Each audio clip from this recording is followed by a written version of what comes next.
Chapter 72. But brace yourself for defeat. Beerus was naturally confident in their victory. After all, Goten now possessed the power to rival some of the Hakeishin from other universes. Defeating a few mortals from the sixth universe would be a piece of cake. Hehe. I thought you'd back down, Skinny. I didn't expect you to still have some fight in you. But rest assured, the loser will not be our sixth universe. You should start thinking about how to hand over Earth to us. Champa wore a triumphant smile on his face, although he wasn't entirely sure about the overall combat power of his universe's mortals. But after observing Beerus's two apprentices, he wasn't worried at all. These two seemed so clumsy, and they appeared so bulky. They didn't even look like fighters. The seventh universe seemed to be just so-so. Hey, just don't cry when you lose. Beerus didn't bother to continue engaging with Champa. As long as Goten participated in this competition, the sixth universe was bound to lose. Don't get too cocky, Skinny. I'll give you 10 days to prepare. After 10 days, we will hold a competition on a neutral planet.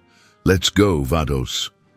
After Champa finished speaking proudly, he left with Vados. The thought of acquiring the Earth of the seventh universe in 10 days was indeed a delightful prospect. And after Vados and Champa left, Whis said to Beerus, "Beerus-sama, wasn't that decision a bit reckless? If the sixth universe also has mortals with extraordinary talents, we may not necessarily win. And you should have clearly explained all the rules of the game."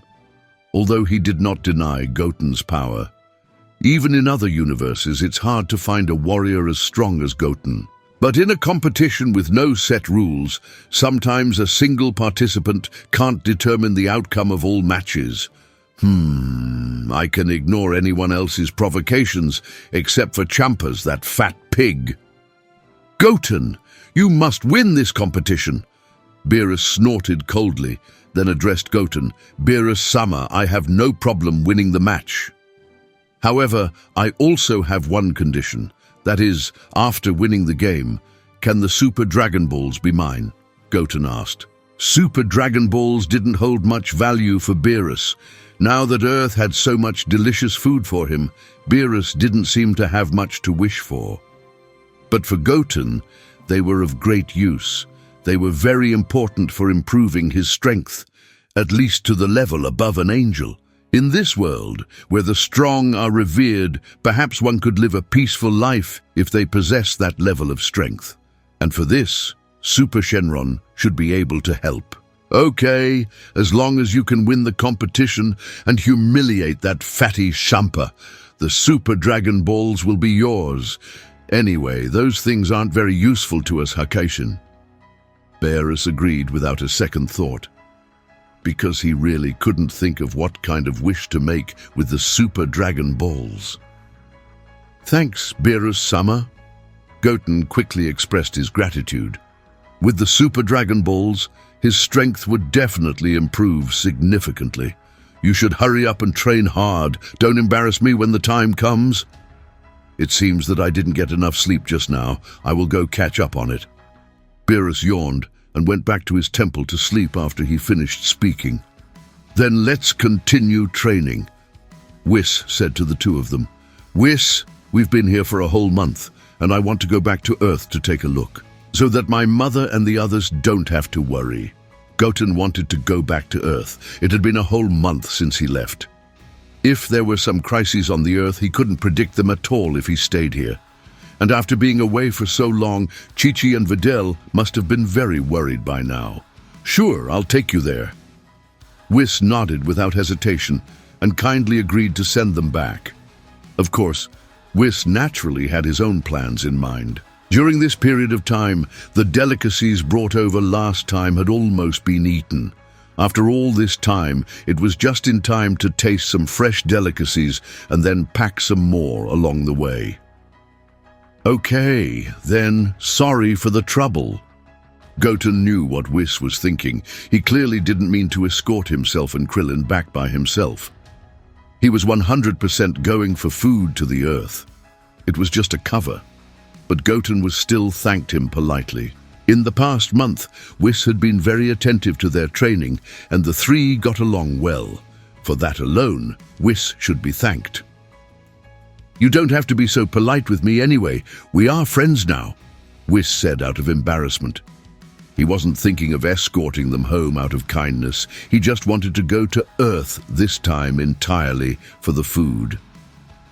Half an hour later, Goten and Krillin found themselves back on Earth. This time they materialized directly in West City.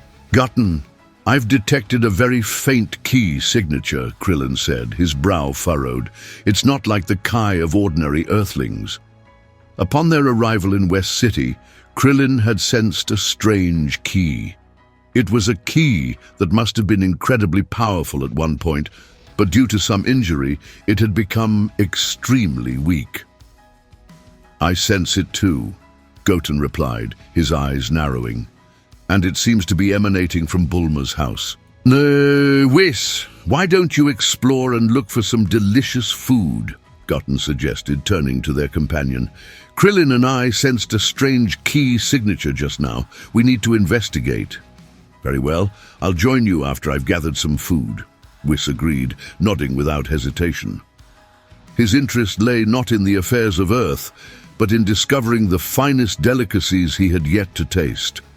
With their plan set, Goten used Kai, taking Krillin directly to Bulma's house. Upon their arrival, they found Bulma pacing anxiously in the yard. "Goten, Krillin!" she exclaimed, relief washing over her face. "Thank goodness you're here." "What's wrong, Bulma? We sensed a very faint Kai coming from your house," Goten asked, concern etched on his face. "It's Trunks," Bulma blurted out, her voice trembling. "He just returned, covered in bruises." Just minutes ago, Trunks had appeared in the yard via a time machine, his body marred with scars. He had passed out immediately after exiting the time machine, leaving Bulma in a state of panic. "Trunks?" Krillin asked, puzzled. "Didn't he go with Vegeta and Goku to Kaio-sama's planet?" But Goten understood immediately. The Trunks Bulma was referring to wasn't their timeline's Trunks. It was future Trunks, who had traveled from a different timeline in a time machine. This meant that Zamasu from the future timeline had appeared, and Trunks had come to this timeline seeking help. "I'm talking about the other timeline Trunks," Bulma clarified, her voice filled with urgency. "Goten, please take a look." "Don't worry, Bulma," Goten reassured her, making his way into the room. There, he found future Trunks lying on the bed, his body covered in scars and stained red with blood. Despite being unconscious, his face was contorted in a grimace of pain and fear. "Goten, go to Korin and bring back some senzu beans," Bulma urged, her voice desperate. "No need, Bulma," Goten replied, shaking his head. He placed his right hand gently on Trunks' chest, and a vibrant green healing energy began to spread throughout Trunks' body.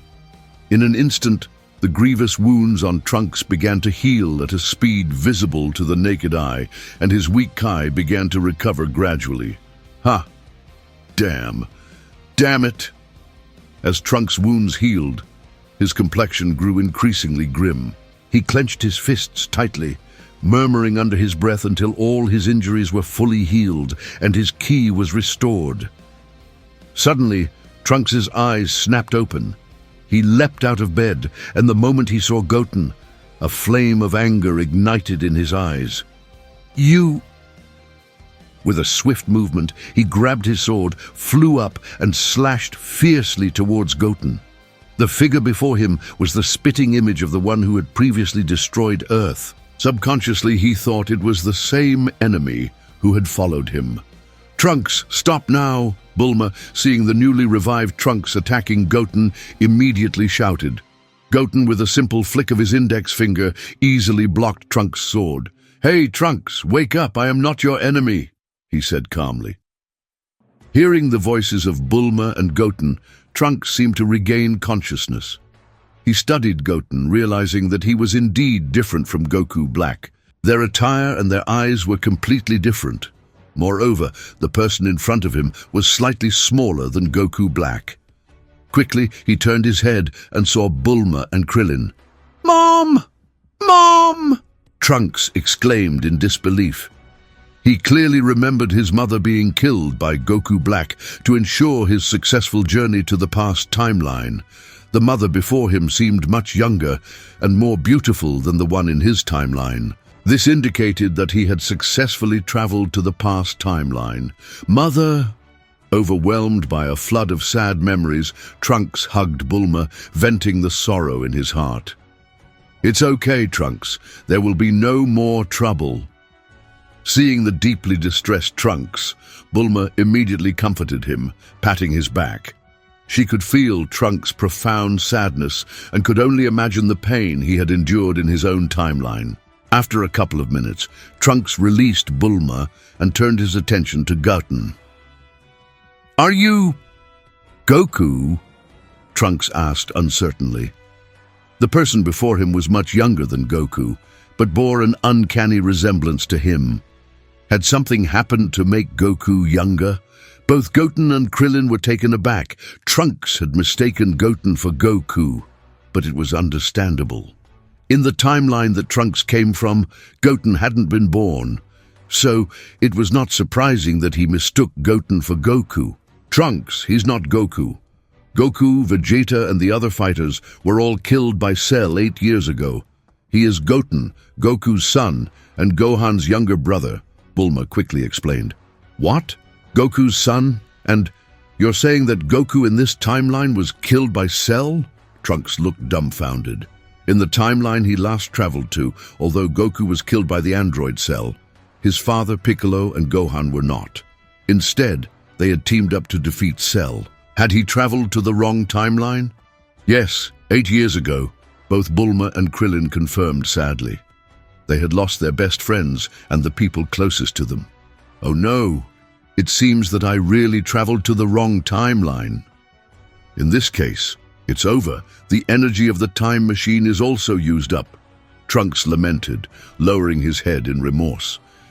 He had used the only time machine energy to travel to the past timeline for help, hoping that Goku and his father could defeat Goku Black. But now, he had ended up in the wrong timeline, where his father and Goku were killed by Cell. Was his timeline truly hopeless? "Trunks, the power that Goten currently possesses has already surpassed Goku and Vegeta, even reaching a level unimaginable to Goku and the others. So you don't have to be so desperate," Krillin reassured him, seeing Trunks' desperate expression. "What? Are you saying Goten is stronger than Goku and Dad?" Trunks looked at Goten in disbelief. He couldn't believe it. Goten was still very young. Even if he had started training from his mother's womb, it was impossible for him to surpass Goku and his father. "Yes, and it's a world of difference," Krillin confirmed firmly. Just then, a powerful evil key suddenly appeared on Earth. At the same time, a massive purple black hole materialized in the sky above West City.